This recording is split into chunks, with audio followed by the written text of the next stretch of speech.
Every second you spend thinking about what somebody else has is taking away from time that you could create something for yourself. Yeah, you're losing because you're laying in your bed, looking at somebody's glamorous photoshopped picture of them doing something cool, and you're envious and you're jealous and you're impatient. And it's crippling your upside. You've got to deploy patience and you've got to love the process. I'm addicted to the process of the battle scars, the setbacks, macro patience, micro speed. Life breaks everyone, and some are stronger in the places that broke. We are going to go through trauma, but trauma is an opportunity to change and to reorganize the elements that made up your life. When a person's mind is traumatized, it's like the story that they were telling themselves has ceased to be persuasive, right? And when a story stops being persuasive, it is disorienting. And that, I think, is what trauma is. The period between when your old story breaks apart because of this last draw on the camel's back thing. I mean, we're going to continue to tell ourselves the old stories until it's so glaringly contradictory that it doesn't hold up. So trauma is the period between when that breaks down and when you, from the pieces of the old, build something new. And we'll never glorify the trauma itself, but recognize that in that period you have a very unique opportunity that will only come along a handful of times in your life to reorganize the story that you tell about yourself to yourself.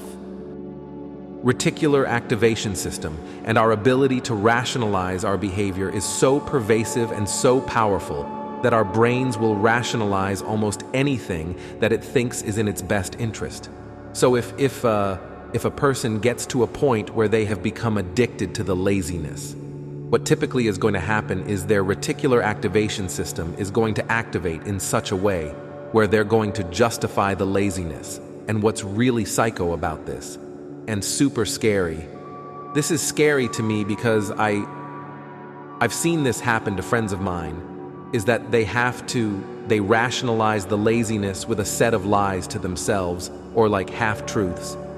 But then remember that any time that you lie to yourself, what happens as you build further beliefs on that foundation? More lies, more lies, more lies, more lies, and it becomes a web. Once the person has got addicted to that emotion of laziness, the emotion has entered into their body and it wants to self-perpetuate.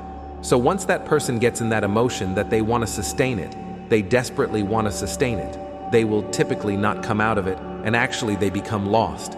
They're lost now because what happens is that they fall too far off the path.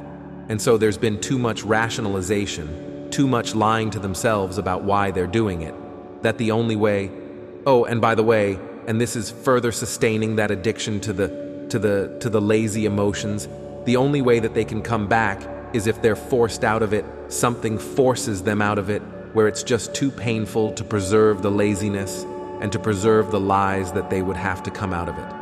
And so what's cool about hard work, it brings you back to reality again and again and again and again. Because when you take on projects and you have a purpose and you have passion about it, what happens is that you have these little lies and about how the world should be that you tell yourself, and then it doesn't work out. And you're confronted with reality when you're actually trying to do. You're continually confronted with reality. You're out of this white ivory tower mind state, looking at everything, almost like a skill set. Everything is a matter of practice. I mean, of course, are you going to be the next Kobe or the next Michael Jordan or the next Albert Einstein or the next Elon Musk? That there might be, of course, a degree of luck and talent, especially in sports, but still, it can become pretty damn good at a lot of things if you put in the effort, if you put in the hours of deliberate practice. I mean, if other people are putting in 40-hour work weeks and you're putting in 100-hour work weeks, then even if you're doing the same thing, you know that in 1 year, you will achieve what they achieve. You will achieve in 4 months what it takes them a year to achieve. Going to be different for everyone, but we're all asking the same question. It's, how do I live a more meaningful life? And part of that has to do with just changing our focus to figure out what's important on the other side of your pain. is something good. Getting comfortable with fear. Yeah, understanding that you can overcome fear, you can overcome doubt, those things that hold you back. Courage is the thing that drives through anything that's going to be in your way and try to hold you back.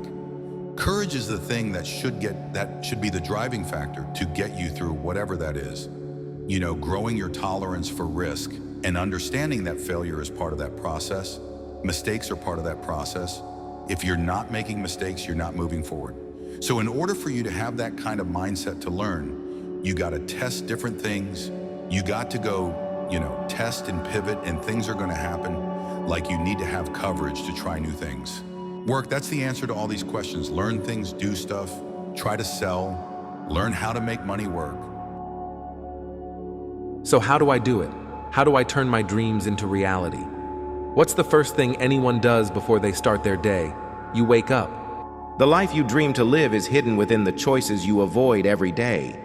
Start to make some of those choices, and the life you dream to live becomes your reality. Most of us, we live in a box, and we don't want to go outside that box at all. Ever. Outside that box is all these Possibilities of life. But we shackle our mind. We are a prisoner in our own mind. That this is all I can do. This is all I'm good at. And we take away the possibilities. You can be this. You can be all these things. What people understand is that they live for themselves, not knowing that you have the power within yourself to change millions of lives by facing life, by facing yourself. If you can master your emotions, if you can master the things that you know you need to be doing and actually do them, that's how you get anything you want in life. A lot of our time on a daily basis is spent convincing ourselves to do the things that we know we should be doing. Half of our life we waste trying to convince ourselves to go. And then you realize a day has gone by, a day has gone by. Consistency is the only answer to anything. If you don't want your ship to capsize in a storm, you steer into the waves, you plow into the waves. If you turn the stern of your boat away, you're going to get swamped. If you go sideways to the waves, you're going to get swamped. Stand there on that deck, get a hold of that wheel, and you steer into the storm. Into the waves, and you get out the other side, and no storm lasts forever. Don't quit. Only person who can judge you on your success is you, because you're the only one who knows how much left in the tank you really had. And the better you get, you start winning exteriorly. And that's when people are like, it felt so empty. It's because they didn't actually work as hard as they could have. They just worked hard enough to beat everyone else. But that discrepancy between how hard you could have worked to work your hardest versus what was required in order to win. To me, that's the opportunity that's shifting towards the work being the goal. It's a lifestyle, really, an understanding, that every day you're trying to get better, right? You get better today. You try to be better today than you were yesterday, right? And so the test that I always did, ever since I was a kid, and at the end of every day, you look yourself in the mirror and you ask yourself, did I get better today? If the answer is yes, and you do that for 5 years, 10 years, 15 years, how much better are you going to be in that? Are you getting better every single day? That's the question. If you were to leave your car in the driveway for like 5 years and then tried to start it up again, what do you think would happen? You'd probably have a hard time getting it out of the driveway. A car is only a car when it moves you from point A to point B, and if you leave a car sitting dormant in the driveway, it's no longer a car. It is a decoration in your driveway, and human beings are no different. Human beings are human beings. So long as they are doing things, creating things, building things, moving, exercising. If you sit there sedentary, doing nothing but consume information, well, you're not being a human being at all. We are meant to build. We are meant to create. And once we stop doing those things, we stop being human altogether. We become just like the car on the driveway, a decoration, but in our house. We have a bunch of people that I want to point fingers and defer responsibility off to anything and everything except the one thing that can change their entire lives. And that's looking in the mirror and saying, you did this to me, you made me this way, and I'm going to fix it. and I'm going to fix it by controlling all the things I could control. I'm going to control what I eat. I'm going to control what I drink. I'm going to control how I move. I'm going to control the information I put in my brain. I'm going to control how I treat people and who I surround myself with. And if you control those things, you are now in the driver's seat to create what it is you've always known that you were here to create: decoration. But in our house. Be sad, but get up.